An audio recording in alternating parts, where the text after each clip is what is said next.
이 시간 예배를 드리는 모든 성도님들에게 하나님의 한량없는 위로와 은혜가 넘치기를 바라고요. 또 이달에 또 믿음의 많은 열매를 맺는 그런 이 길을 되기를 바랍니다.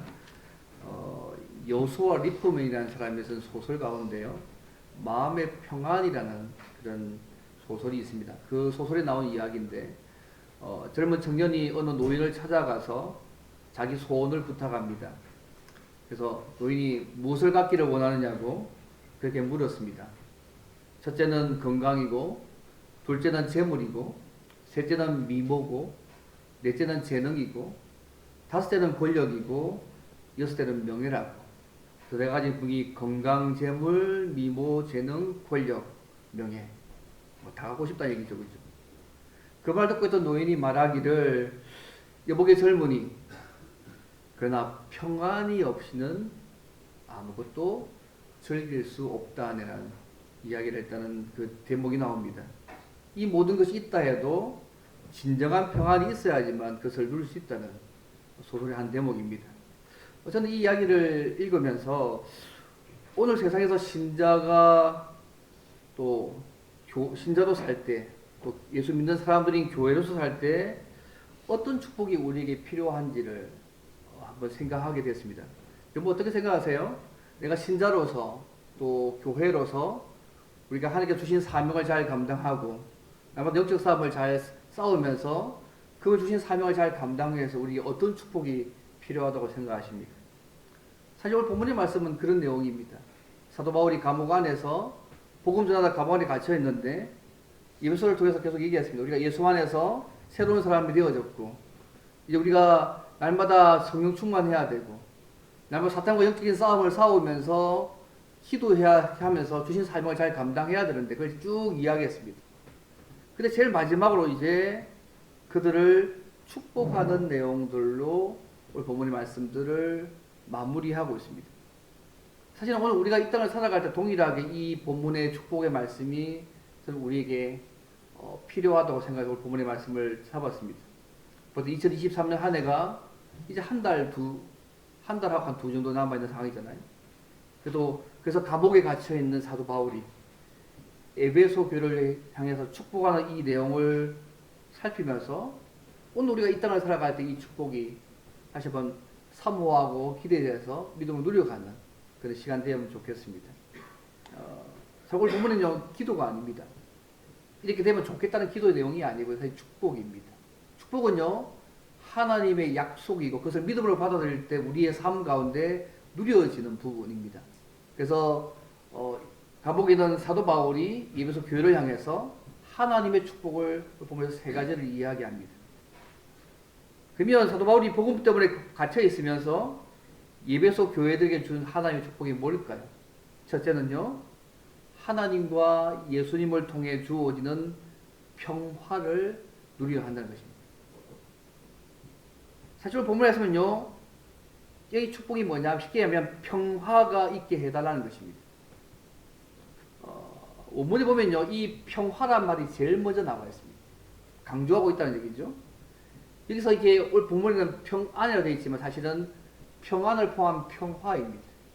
보통 우리가 평안을 이야기하면 어떤 걱정이나 탈이 없는 그런 우리 내적인 상태를 얘기하지 않습니까? 근데 오늘 본문의 이 말의 평안은 사실은 평화입니다. 관계적 의미입니다. 하나님과의 관계 속에서, 사람과의 관계 속에 나타나는 모든 은혜, 평안을 다 포함한 그 모든 은혜가 평화입니다. 그래서 우리가 하나님과 예수님을 통해 주어지는 그 평화를 누려야 한다고 말씀을 하고 있습니다. 두 가지 방향입니다. 첫째는요, 하나님과의 관계에서 나타난 모든 은혜, 평안을 포함한 것을 은혜를 누려야 됩니다. 사실 예배소 교회 성도들은요, 사도 바울을 통해서 평화의 복음을 들었습니다. 그리고 예수를 믿음으로 예수님께서 이루신 평화를 그들의 삶 가운데 지금 경험하고 있습니다. 예수 안에서 그들은 하나님과 화평을 누리는 삶을 지금 살고 있습니다. 이번 죄로 말미암아서 벌었던 하나님과의 그 관계가 그 평화의 복음 때문에 이제는 하나님과 담대에 나가서 그분과 교제하는 평화의 삶을 그들이 지금 누리고 있습니다. 그래서 주님께서 요한복음 14장에 이렇게 하시잖아요. 평안을 너에게 끼친다 말씀하면서 내가 너에게 주는 것은 세상이 주는 것과 같지 않다. 그냥 너희는 마음에 근심하지도 말고 두려워하지도 말라고 말씀하지 않습니까? 데살로니가 3장 16절 말씀. 평강의 주께서 친히 때마다 일마다 너희에게 평강을 주시고 주께서 너희 모든 사람과 함께 하시기를 원한다고 말씀하지 않습니까? 이번 주님이 주는 이 평안은요, 돈으로 해결되는 문제가 아닙니다. 내가 직업이 안정되고 내가 좀 이렇게 좀 안정적인 삶을 산다고 주어지는 평화가 아닙니다. 내가 건강하다고 되는 문제도 아닙니다. 내 상황이 나빠도 내가 누릴 수 있는 평화입니다. 그래서 세상과 같지 않습니다. 세상 사람들은요, 뭘 좀 갖춰야지만 내가 평안하다고 생각합니다. 그러나 하나님께서 예수님 앞에서 주셨던 그 평화와 평안을 표한 평화는요, 이 관계없습니다. 이런 거 다 없어도 오늘 내가 당장 죽어도 극단적으로 얘기하면 하나님 안에서 누릴 수 있는 평화입니다. 오늘 제가 여러분이 그걸 다 받았습니다, 사실은. 그래서 오늘 본 말씀을 얘기합니까? 오직 하나님과 예수님을 통해서 주어지는 것이기 때문에 오늘 말씀에 아버지 하나님과 주 예수 그리스도께로부터 오는 평안이라고 말씀하고 있다는 사실을 주의깊게 볼 필요가 있습니다. 엉뚱한 곳에서 우리의 평안을 찾지 않으시면 좋겠습니다. 예전에요, 그 유튜브 사이트에서요, 몰래 카메라로 인기를 얻는 소위 이렇게 코비 퍼신이라는 사람이 있었습니다. 이 사람이요, 재밌는 실험을 한 적이 있는데 그게 뭐냐면 온몸을요, 돈으로 도배한 남성을 거리에 딱 세웠습니다. 그리고 필요한 만큼 돈 가져가라고 그런 실험을 했어요. 이러면 어떻게 할까 싶으면 어떤 한 사람이요, 온몸에 돈을 다 붙여놓고 있고 필요한 만큼 가져가세요. 이러면 어떻게 하시겠어요? 양복 입은 한 신사가 딱 다가가더니 남성의 몸에 붙어있는 지폐를 골고루 떼갑니다. 아마 뭐 다양한 돈을 떼갔겠죠. 조깅하던 한 남성은 믿기지 않는 듯 몇 장을 조심스럽게 떼어갑니다. 그런데 화려한 차림을 하고 명품백, 소위 루이베똥 입는 만남을 하는데요. 한번 제가 들어본 적이 없어가지고 한 여성은요, 남성의 몸에 붙은 돈을 정신없이 막 떼기 시작했습니다. 그래서 남성이 물었습니다. 돈이 없는 것도 아니고 화려한 옷을 입고 고급 가방을 들고 있는 그가 막 떼가니까 아니 루이비통 백까지 메고 있는데 어떻게 돈이 필요하냐고. 이 여성이 하는 말이 나는 내일 아트를 위해서 돈이 필요하다. 돈을 많이 가지고 있지만 여전히 계속 부족한 것이죠. 근데 반전이 하나 일어났습니다. 남루한 사람의 노숙자가 다가와서 남성의 몸에 있는 돈을 떼어내기 시작했습니다. 이건 노숙자가 얼마나 돈을 많이 떼어내겠어요? 돈이 없는 사람이잖아요. 근데 단 2달러만 떼냈습니다. 그래서 물었습니다. 필요한 돈이 거기 다냐고. 꼴랑 2달러 거기 전부 다냐고. 더 가져가도 된다고. 그때 이 노숙자가 하는 말이 뭐냐면 2달러면 된다고. 다른 사람이 주시라고. 이 실험을 마치고 나서 이 사람이요, 이렇게 표현했습니다. 우리는 당연하게 가난한 사람이 돈을 막 허겁지겁 더 많이 가져갈 거라고 예상했는데 실제 결과는 많이 달랐다는 것이죠. 욕심은 가지고 끝이 없다는 부분들을 보여주고 내 안에 비어 있으니까 끝없이 이 허전함을 채우기 위해서, 진정한 평안이 없은 걸 채우기 위해서 주변을 돌볼 여유가 없는 것들을 발견했다. 이거 아버지의 말씀은요, 우리 안에요, 그분께서 우리 진정한 자리를 차지하기 때문에 우리는 진정한 안식과 평안이 없습니다. 우리가 매일매일 세상에서요, 살아가고 있습니다. 염려하고, 걱정하고, 두려워합니다. 물론, 그럴 만한 일들이 많이 있습니다. 그런데 우리가 하나님을 믿고 있음에도 불구하고, 우리에게 정말 그분이 주는 참 평안을 누리지 못하고 있다는 것은 다른 문제입니다. 하나님이 예수 통해 주셨던 그 평안은요, 이미 그분과의 관계를 회복시켜 놓았고, 그 관계 때문에 주어지는 그 평안은 어떤 우리의 상황에서도 약해진 것들이 아닙니다. 약해져 있다면요, 우리가 그 은혜를 우리가 못 받아서 그런 것이죠. 그래서 우리가 그냥 내가 주는 평안은 세상과 다르다. 근심하지 말라고. 염려하지 말라고. 평안의 하나님이 일마다 때마다 우리에게 주시겠다고, 함께 하시겠다고 그렇게 말씀하시고 있습니다.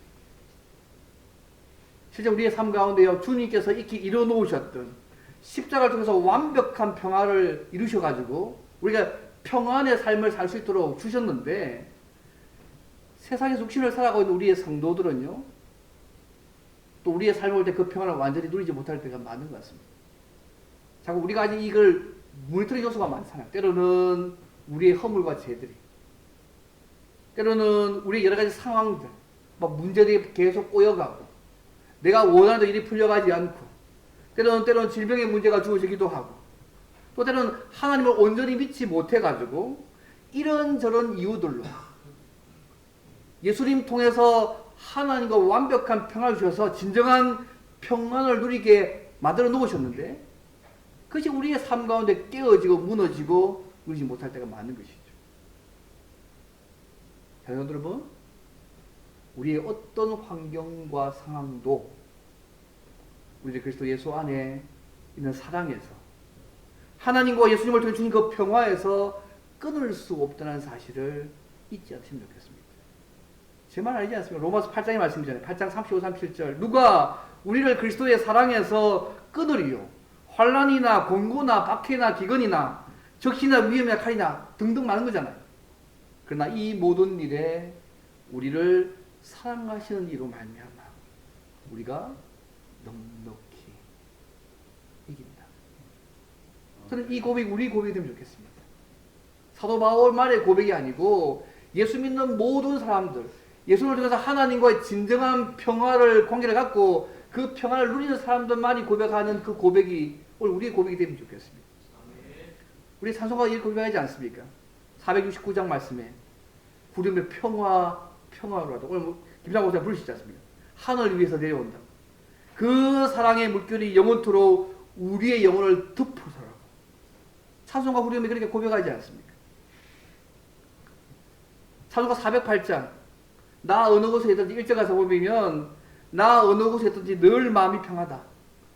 주 예수 주신 평안함 늘 충만하도다. 나의 마음속이 늘 평안해. 나의 마음속이 평안해. 악한 제 파도가 많으나 마음이 늘 평안해. 왜요? 그분이 주셨으니까. 여러분, 하나님이 주시는 평안은요, 그분과의 관계에서 주어진 것이기 때문에 평안만 주는 게 아니고 모든 은혜가 더불어 함께 주십니다. 그때 우리가요, 그분과의 관계가 든든하게 이것이 흔들리지 않으면 내가 좀 상황이 나빠도 달라져도 그 평안을 우리의 삶 가운데 누릴 수 있습니다. 두 번째 모습은요, 사람들과의 관계에 나타난 모든 은혜를 누려야 합니다. 예수님은요, 하나님과의 관계만 화평하게 만드신 게 아니고요, 이제는 사람들과의 관계 속에서도 우리가 어떻게 살아야 될지 그 은혜를 나타냈기 때문에 이 두 가지를 함께 지금 누리라고 지금 말씀하고 있는 것입니다. 예배소 교회 성도들 보시면요, 유대인도 있고 이방인도 있고요, 종도 있고 뭐 자유인도 있고 다양한 사람이 꺾여 있었습니다. 그런데 예수님 안에서 하나님과 그들이 화평할 뿐만 아니라 성도들과도 함께 평화의 교제를 함께 누렸습니다. 외적으로 따지면 그들이 저렇게 하나 될 수 있는 분들이 아닙니다. 절대 합쳐질 수 없는 사람들이잖아요. 그런데 예수 안에서 하나님과 화평됐을 뿐만 아니라 이제 사람들과도 함께 그 화평의 관계를, 평화의 관계를 누리는 사람들을 사는 관계가 되기 때문에 그거 누리라고 지금 말씀하고 있는 것입니다. 유대인들과 이방인들을 화목하게 하고 이 둘이 하나가 되어져서 하나님과 화목하게 되었다고 여기 1장에서 계속 말씀하고 있지 않습니까? 근데 주님께서 십자가를 통해서 이렇게 완전한 평화를 이루셨지만 성도들과의 관계에서도 여러 가지 다양한 이유들로 인해서 심각한 문제가 우리 삶 가운데 생기기도 하지 않습니까?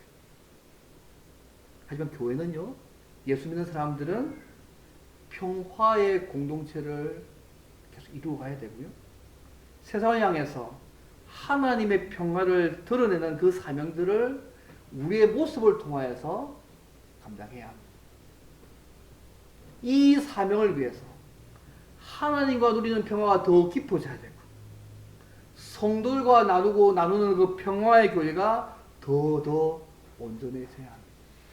지금 그거 사도 바울이요 감옥에서 그들 향해서 하나님과 예수님 통해 주어지는 그 평화를 누리라고, 이미 너에게 예수가 주어진 것이니까 그것을 더 깊게 누리라고 축복하고 있는 것이 보진 말씀입니다.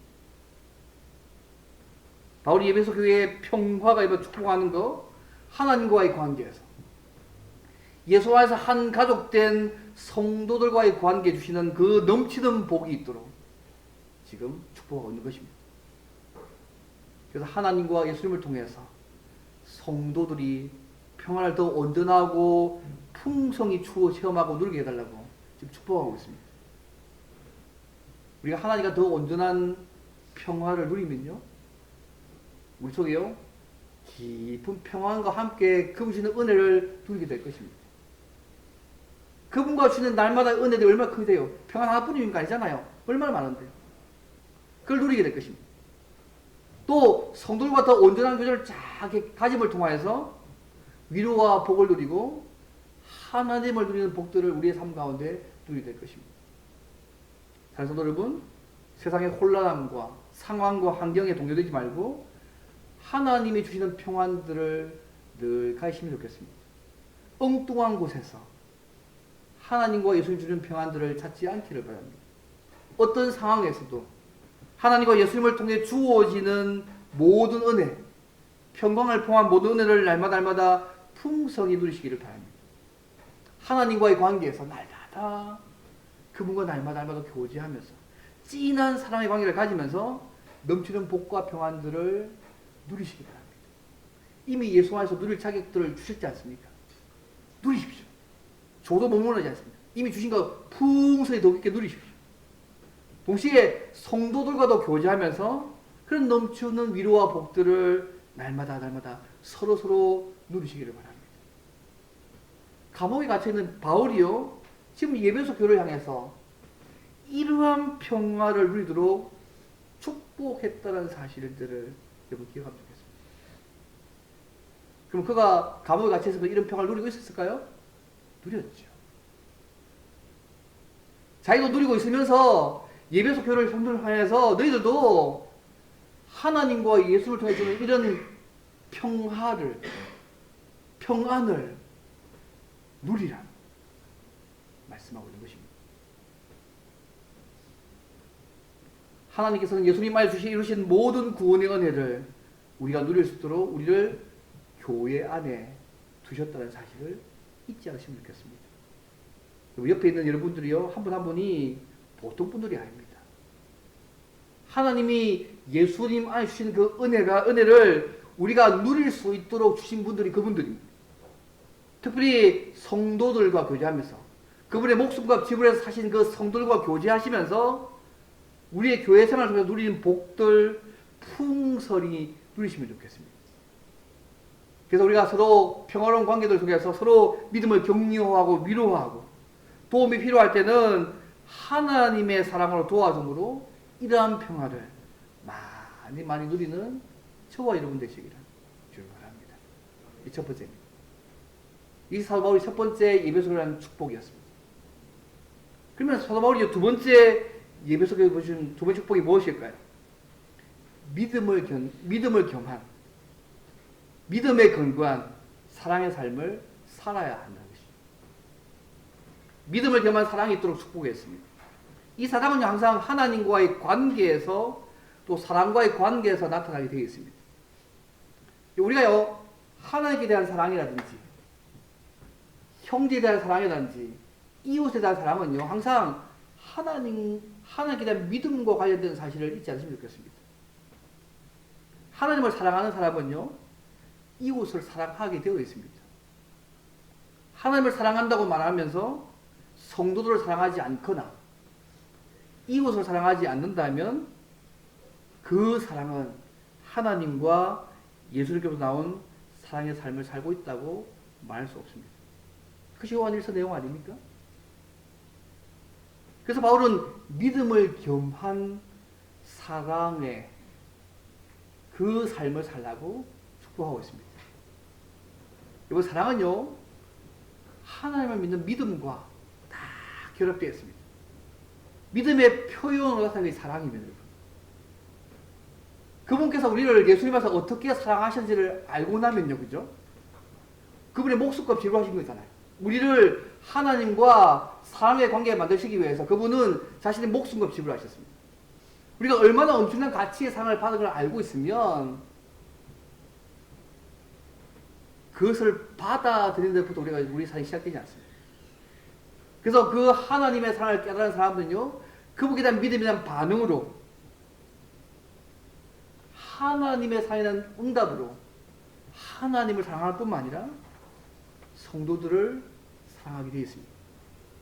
믿음이 깊어질수록 사랑도 함께 깊어지게 되어 있습니다. 혹시요, 내 사랑이 얕다면요, 믿음이 얕은 것입니다. 성경이 그렇게 말씀합니다. 하나님과의 관계 속에서도 사랑과의 관계에서 똑같게 말씀합니다. 그래서 믿음을 겸한 사랑에 있도록 축복한 것은요, 하나님과 예수님을 통해서 에베소 교회 성도들이 믿음이 더 깊어지고, 믿음이 깊어짐에 따라서 그들의 사랑도 함께 깊어지고 온전해지기를 지금 축복하고 있는 것입니다. 이시적 감정이나 동정심 때문이 아니고요, 주님을 믿는 믿음의 결과로, 그분을 사랑하고 그분을 믿기 때문에 그 결과로 이 사랑이 너희에게도 동일하게 풍성이 있도록 축복하고 있는 것입니다. 1장 보시면요, 사도 바울이요, 에베소 교회 성도들이 1장 15절 16절 보시면 이미 믿음과 모든 성도들을 향한 사랑을 소유하고 있음을 듣고 하나님께 감사하는 내용들이 1장에 나옵니다. 근데 지금 오늘 본문의 사도 바울이 이 축복하는 이유는 뭐냐면 그들의 믿음과 사랑이 더 온전해지고 깊어지기를 축복하고 있는 것이죠. 그래서 그들이 성령이 하나되게 하시면 힘써 지키고 오래 참음으로 사랑 가운데 서로 용납하고 서로 용서하기를 하나님이 예수 안에서 그들을 용서하는 것처럼 용서하고 하나님이 그리스도께서 주님을 사랑하신 것 같이 그들도 사랑 가운데 행해야 된다. 이것이 믿음을 겸반한 사랑의 삶의 모습이라고 말씀하고 있는 것입니다. 그래서 형제 자매로서 온전한 평화의 교제가 이루어지고 믿음이 동반된 서로를 향한 사랑이 깊어질 때에 세상과 세상 사람들을 향해서 하나님의 지혜와 은혜와 영광을 보여줄 수 있습니다. 우리가 예수 믿게 되고요, 우리 혼자 그냥 그분과 잘 믿고 잘 살게 한 게 아니잖아요. 예수 믿는 사람들이 그분 주신 사명대로 살고 그 사명대로 살아가는 모습을 통해서 그분의 영광 은혜를 드러내는 모습도 있는 사실 아닙니까? 그래서 에베소서요, 개인의 삶보다 교회의 삶을 더 많이 강조합니다. 왜요? 중요하니까요. 그분의 뜻을 이루어가는 교회가 그런 삶의 모습이 있어야지만 당신의 뜻들을 이루어갈 수 있기 때문에 그렇습니다. 이것이 없으면요, 위험합니다. 그래서 믿음을 겸한 사랑이 하나님과의 관계에서도 형제들과의 관계들 속에서도 드러나야 될 것들을 말씀하고 있습니다. 최근에 2024년도 한국 교회 트렌드 조사에 보니까 최근에 책이 나왔던데 보니까 전국에 만 19세 이상 계신 교인 한 2,000명에게 설문조사를 했습니다. 오랜만에 제가 설문조사 얘기합니다. 박준성 교사님 절대 설문조사 빼달라 해가지고 이제 한동안 안 하다가 오늘 합니다. 그냥 예, 마음을 많이 띠기박고 하고 있습니다. 근데 교회 내에서 외로움을 느낀다고 말하는 사람이요, 36%였대요. 밖에서는 한 56%인데 교회에서는 36%였답니다. 근데 외로움 느끼는 이유를 보니까 불신자가 아니에요. 예수 믿는 신자들인데 교회 안에 있지만 내가 외로움을 느낀다. 100명 중 36명이 외로움을 느낀다고 생각하는 거죠. 근데 그 느끼는 이유가 1위와 2위가 있는데 1위가 뭐냐면 경제적 여유가 없어 1위였어요. 내가 먹고 살기 너무 바쁘니까 그렇게 교제할 틈이 없다. 그게 첫 번째 이유였어요. 두 번째는요, 이거였어요. 마음을 터놓을 사람이 없었어요.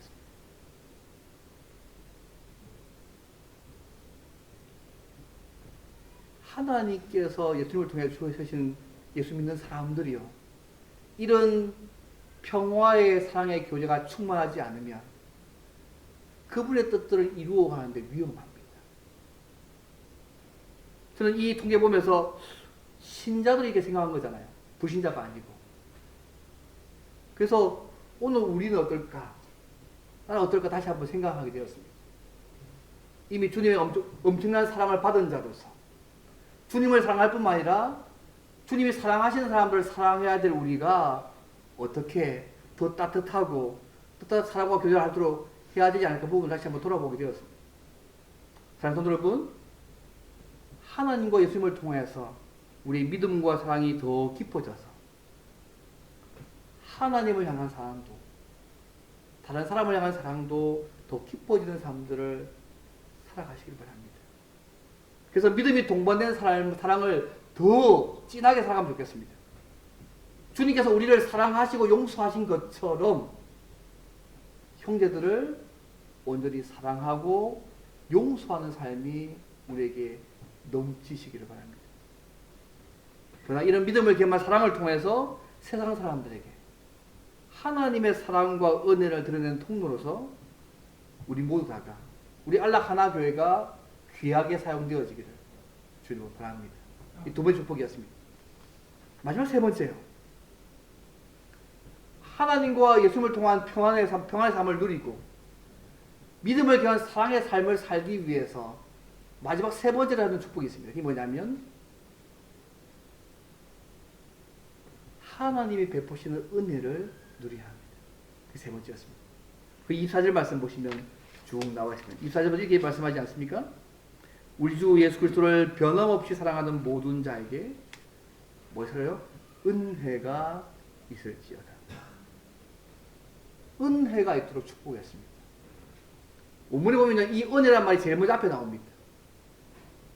은혜를 강조하고 있는 것이죠. 여러분, 은혜가 뭡니까? 아무 받을 자격 없는 사람에게 값없이 차별 없이 베푸시는 하나님의 사랑이 은혜잖아요. 나는 아무 받을 자격 없는데 그분 편에서 값없이 차별을 베푸신 그 사랑이 은혜입니다.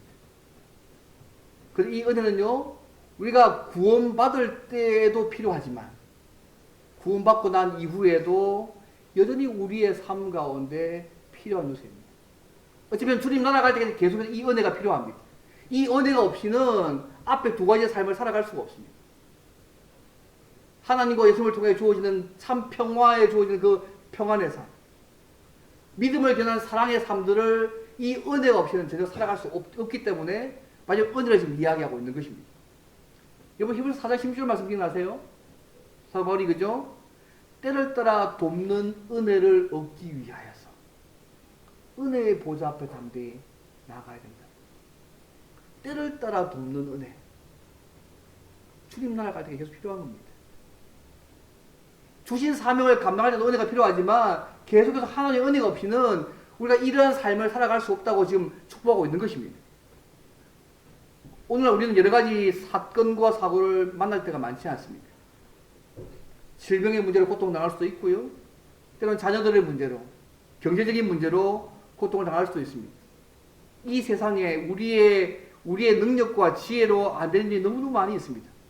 뭐 천지백깔이 아닙니까? 우리 힘으로 안 되는 작은 일도 많이 있습니다. 뭐 작은 일에서 다 될 줄 알았는데 작은 일도 우리 힘으로 안 되는 게 많습니다. 이렇게. 그리고 하나님이 우리 주신 사명을 감당하기 위해서 우리 힘으로 되지 않습니다. 여러분. 이런 이유 때문에 우리는 늘 하나님의 은혜가 없으면 살아갈 수 없습니다. 그래서 우리가 늘 하나님의 이 은혜를 사모하면서 기도할 수밖에 없습니다. 그래서 바울이 예배소 교회에 마지막으로 하나님의 은혜가 임하도록 축복하고 있다는 사실을 여러분 기억하면 좋겠습니다. 이 축복을 예배소 교회 성도들이 하고 있지만 특히 24절 말씀에 23절은 형제들 얘기했잖아요. 그래서 24절 말씀에는 우리 주 예수 그리스도를 변함없이 사랑하는 모든 자에게 이 은혜가 필요함을 말씀하고 있습니다.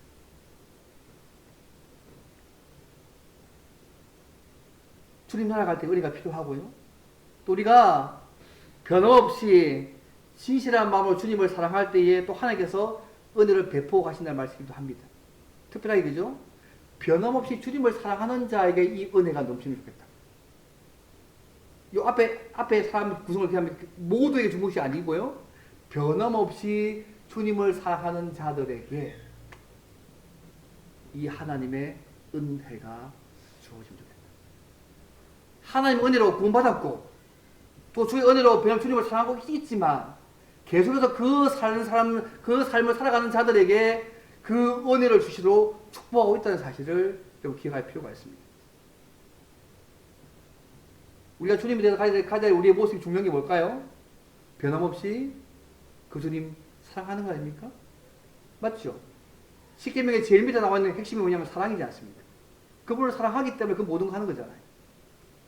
예수님을 사랑하는 사람들만이 사랑 가운데서 행하면서 범사에 머리이신 주님에게까지 살아갈 수 있습니다. 서로 인자하게 하고 불쌍히 여기고 용서할 수 있고 서로 용납하면서 성령께서 하나 되게 하신 것을 지켜갈 수 있습니다.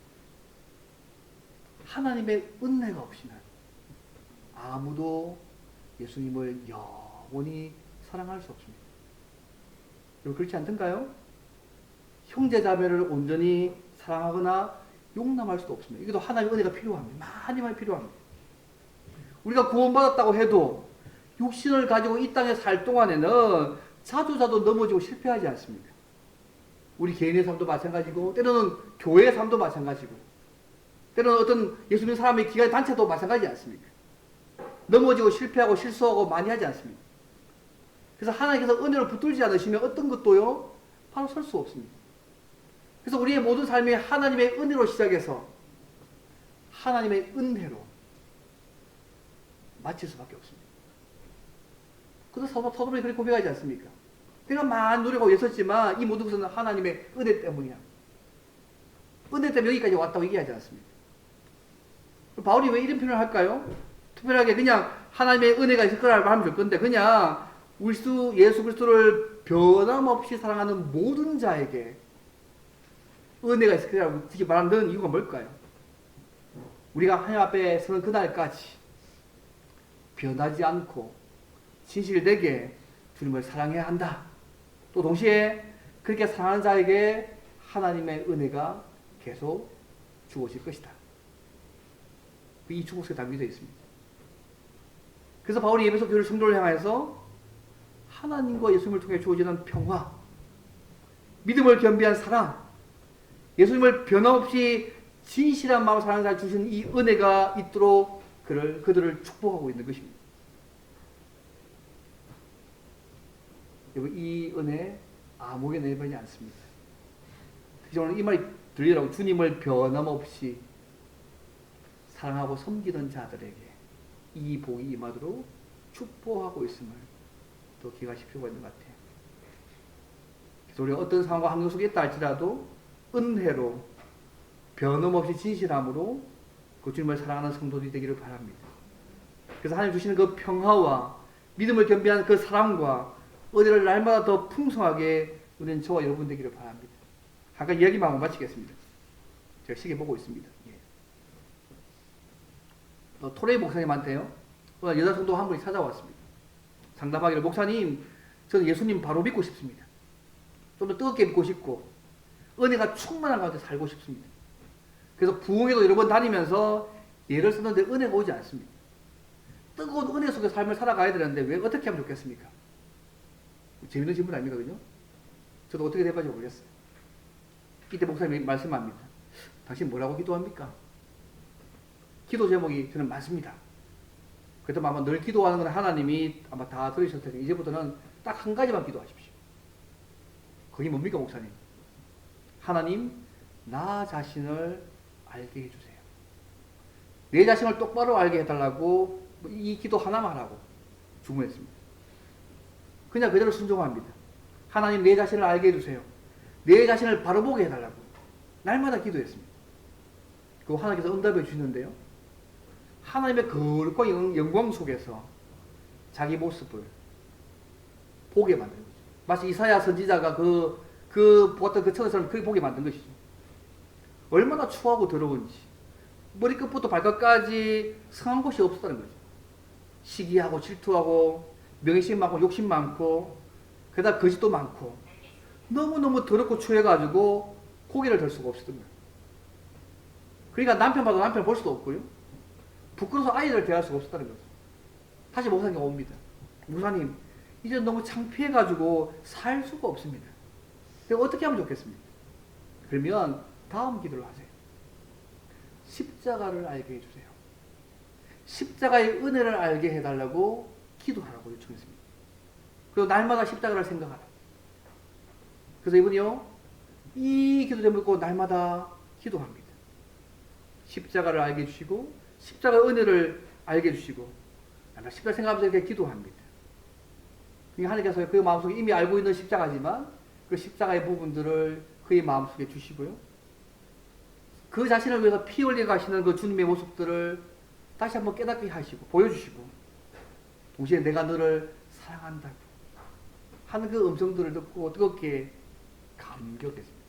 그리고 날마다 하나님의 은혜를 구하면서 비로소 충만한 은혜의 사람이 되었다는 실제 얘기를 들은 적이 있습니다.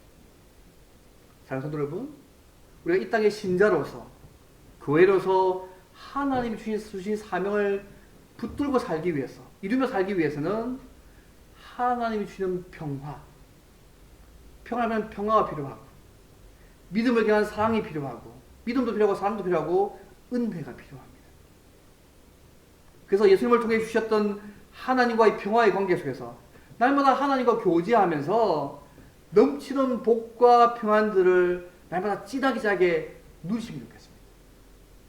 그리고 성도들과 교제하면서 예수님이 말해 놓으셨던 피값 사셨던 그 성도들과 교제하면서도 넘치는 위로와 복들을 누리시기를 바랍니다. 우리 주신 복들입니다. 하나님과의 관계들 속에서 성도의 관계들 속에서 주신 복들입니다. 그리고 어떤 상황에도 흔들리지 않는 하나님과 예수님 주시는 참 평안을 누리며 살기를 바랍니다.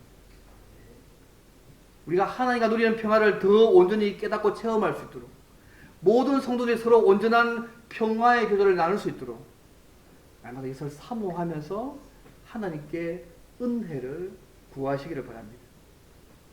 그래서 하나님께서 우리를 용서하신 것처럼, 사랑하고 용서하신 것처럼 우리도 서로 사랑하고 용서하는 믿음을 겸한 사랑을 하며 살아가시기를 바랍니다. 이런 믿음이 동반된 사랑이 넘치는 삶은요, 오직 하나님의 은혜로만 가능합니다. 하나님과 예수님 주는 그 참된 평화의 삶은 오직 하나님의 은혜로만 가능한 것을 날마다 인정하시고 겸손히 하나님의 은혜를 구하시길 바랍니다. 그러면 하나님께서 그분이 주시는 진정한 평화의 삶들을 누리게 하실 것이고, 믿음을 향한 사랑의 삶들을 살도록 은혜를 주실 것이고, 그런 놀라운 하나님의 은혜를 우리의 삶 가운데 누리게 될 것입니다. 날마다 이런 하나님의 은혜를 누림으로 이 땅에서 하나님이 주신 사명을 잘 감당하고 하나님의 은혜와 영광을 드러내는 통로로 우리 모두가 귀하게 사용되시기를 주의 이름으로 바랍니다. 오늘 말씀하는 기도합니다. 하나님, 사도 바울이 말하는 이 축복이 우리에게 필요합니다. 하나님과 예수님을 통한 그 평화가 우리의 삶을 날마다 누리게 도와주십시오. 어떤 상황 속에서도. 동시에 믿음을 겸한 그 사랑이 우리에게 넘치게 도와주십시오. 더 나아가서 이 모든 것에 하나님의 은혜가 필요하니 우리가 이걸 다 감당하여서 주신 사명 잘 감당하도록 은혜 도라고 함께 통성 함께 살다가 기도하겠습니다.